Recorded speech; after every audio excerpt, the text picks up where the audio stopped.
Food Insecurity in America by James Johnson, Connor O'Brien, Hunter Ehrenberg, Kevin Balkin, and Jarrett Cope. Food insecurity is a condition in which households lack access to adequate food because of limited money or resources. There are four tiers to food insecurity. These are high, marginal, low, and very low. As you can see in the pie chart, 10.5% of households were recorded as food insecure in 2019, 6.4% being low, with 4.1% being very low. These numbers are rising this year and are expected to continue to rise to record highs.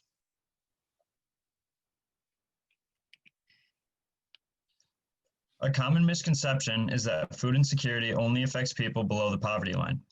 In reality, food insecurity also affects people well above it, as it also includes people with issues such as paying medical bills due to a sick family member so they can't afford meals as their money is being spent elsewhere. As you can see, 24% of households have at least one family member in poor health, 33% had a household member with diabetes, 66 had to choose between food and medical care, and 58 had a household member with high blood pressure. All communities in the United States are being affected, large and small. Food banks do not have enough food to feed the needy at this time. Places that have had relatively higher rates of food insecurity before COVID-19 will continue to have higher rates of food insecurity. And places that have had relatively lower rates of food insecure people before COVID-19 will have the largest increases in food insecurity, interestingly enough. So if 12% of places have food insecurity and 80% of places don't have food insecurity, then when you think about it, how many food insecure places are starting to see increases? The future is looking pretty bleak in fighting hunger in America. Moving to demographics, we'll be taking a look at how the COVID pandemic is affecting children in the United States.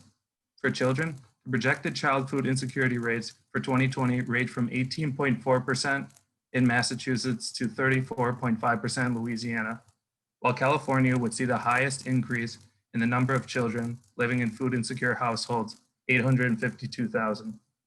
Texas would be home to the most food insecure children at 2.3 million, though only slightly more than the total for California at 2.2 million. I'll be pinpointing here a low income area in Chicago. Many children are feeling alone and neglected since the COVID pandemic. Poverty and food insecurity are correlated. And even before COVID, grocery stores in communities are shut down because of economic problems.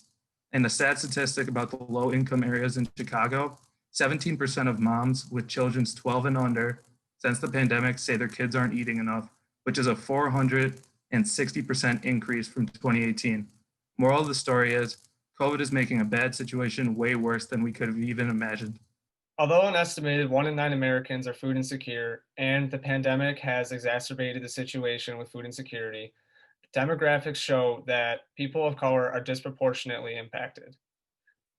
Men living alone with food insecurity comes out to 12.8%. Women living alone comes out to 13%. All households with children comes out to 13.6%. Hispanic households comes out to 15.6%. And interestingly, Black non-Hispanic households comes out to 19.1%, whereas white non-Hispanic households comes out to 8%.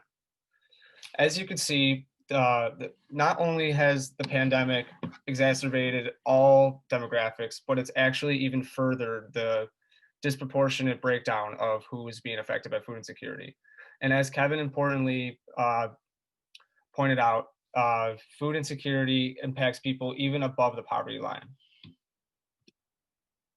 So how does the government try to deal with food insecurity? Well, there are government programs such as Supplemental Nutrition Assistance Program, which used to be known as food stamps.